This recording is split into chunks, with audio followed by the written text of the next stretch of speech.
up, guys? It's a beautiful day here in Menasha. It was supposed to be raining all day, but it just never happened. So, just got the lawn done. Now, before I make some dinner, it's time to address this situation. It's still winterized, and we have no battery in there. So, I'm going to go ahead and throw the battery in there, open up the slide, and see if we can winterize it quick. Sorry, de-winterize. De-winterize. It gets confusing when you do it so many times a year. Every time filming, right? Gotta be something going on. Been doing that all day. He's making some kind of greenhouse or something over there. This is what we got going on. Alright. Got the battery back in there. And this is how I do it, you know. I got the cables hooked up. This is for the tire minder. And I strapped this wood in here just to make it a little bit tighter, a little bit more stable. The foam that came with this battery is underneath it, so it kind of helps it stay stable. And then I packed some of this packing stuff that I think also came with the battery. I'm going to pack that around it, put the top on, and then we're going to lock it. We're going to put a lock through it, and I got the orange ratchet strap holding the battery down, and then I'm going to put another ratchet strap over the top. And then we're going to plug this in. Actually, I think I'm going to plug it in before I get everything secured, just to make sure everything works perfectly.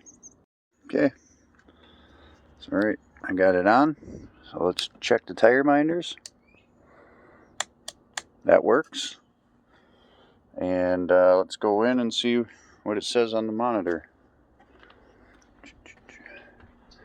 I did notice that these batteries, these Redodo batteries, have recently come down in price again. You can get a 300 amp hour for only... Oh, and I hear the freezer going because it's wide open. I can shut that. These Redodo batteries are, for a 300 amp hour, is only $729.99. And I think I paid $6 something for this 200 amp hour. So if they would have had that deal going on back then, I probably would have bought it. Because I think that still would fit in that bin that I have.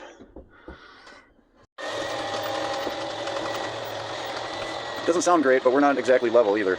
I don't recommend putting a broom back there. You didn't notice that. And you want it all the way out to make sure that it's tight, so you have no leakage. I might end up just leaving this out until we use it next. Alright, let's get after it. I go to turn on this faucet, and look at this. What the hell is going on with that?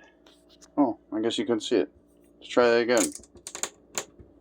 Yeah, that's not good at all. I don't hear any leaking, but I'm going to have to figure that out.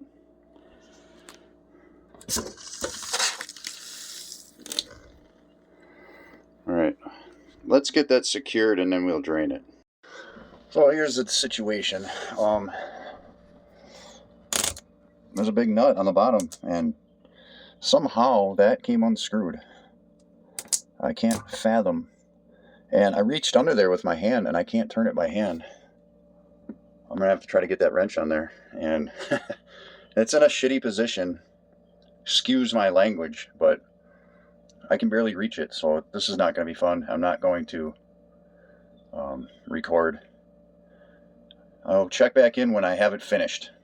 Alright, I got to see under there, so...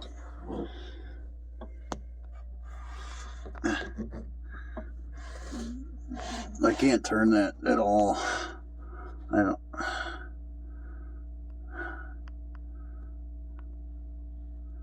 Alright, it's hard to see what's going on.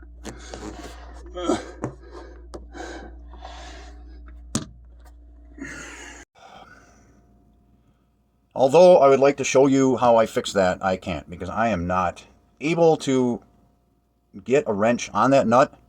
My arm is too short, and I don't know if it's cross-threaded or what the deal is, but I can't turn it. This thing has to go in, and yeah, I'm not happy. I'm not happy at all with this situation. You can't get in there because you can't take that shelf out because everything is built with staples. If it were built with screws, I could unscrew it and take it out. But it's got these stupid chintzy-ass staples.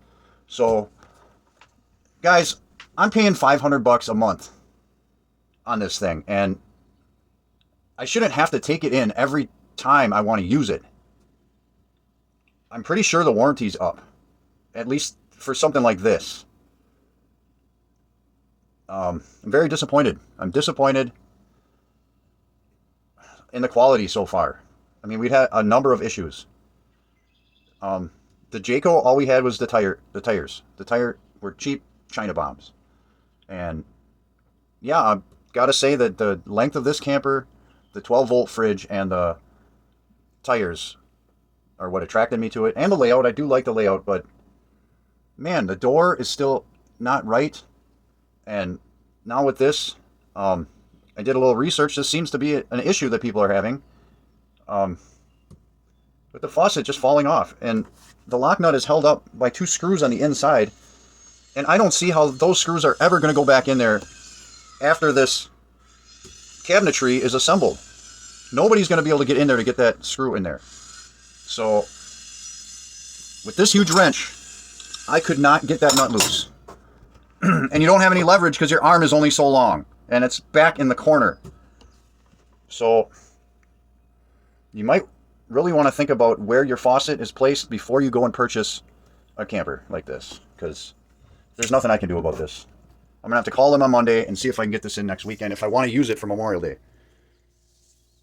So, I'm going to continue to de-winterize the rest of the stuff, but I'm very disappointed. Not happy today. Alright guys, so that's a bummer, but I'm going to try to not let it get me down. De-winterization is done for now until fall when we have to winterize it again. I do plan on taking it in the fall for the bearings and tire rotation and check the brakes, stuff like that.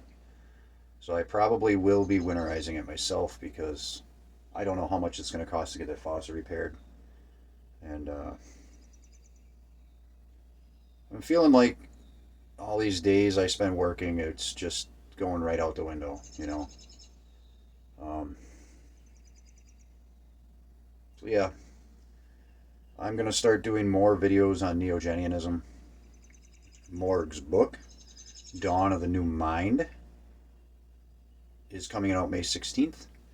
I believe you can pre-order it on ebook right now on Amazon. And I don't believe that you can pre-order the actual physical copy. I will be getting probably the paperback on that, and hopefully through reading that, that will spur more discussions that we can have about that material for people who are curious about that and curious about my other beliefs. My last video I was talking about how we are all God, and I got a few comments about that. Apparently there's confusion and some people don't understand because they're locked into the old narrative about, you know, how religion wants people to believe that their power exists somewhere else. We don't believe that our power exists somewhere else. We are divine sparks. There can't be a God unless we're all part of it. And that's just the way it is. That's the way it has to be. We can prove this mathematically, but in all reality, you're not going to be able to show somebody how they are God unless they're willing to accept it first. You can't change somebody's mind. Somebody has to want to change their own mind. And that's what happened to me. Something happened in my life, and I just wanted answers. If somebody doesn't want answers, if somebody just wants to keep going along with the flow and wants to believe what their media is telling them and what their church and their parents and their family is telling them, if they just want to fit in, if somebody is so worried about fitting in, they're not going to want to hear what I have to say, because it's all about not fitting in. Until we change the world. If we can change the world and bring in a new consciousness, a new mind, then this is going to be the accepted way to think. And we're never going to have peace on this planet if we keep seeing others as others and not part of ourselves. And that's the real message I'm trying to get out there. We need, dude, if it isn't sawing, it's like sirens and stuff. So what I'm trying to say is, be safe. There's going to be more neogenian content to come, because the whole camping situation is got to be on the back burner for now. Kind of out of vacation. Camper needs to be getting back in shape. But hopefully later on in the summer I'll have more traveling and fun exploring the Holos videos for you. But until then, have a safe week. Don't flip over any forklifts or roll clamps or whatever. And ad astra, my friends.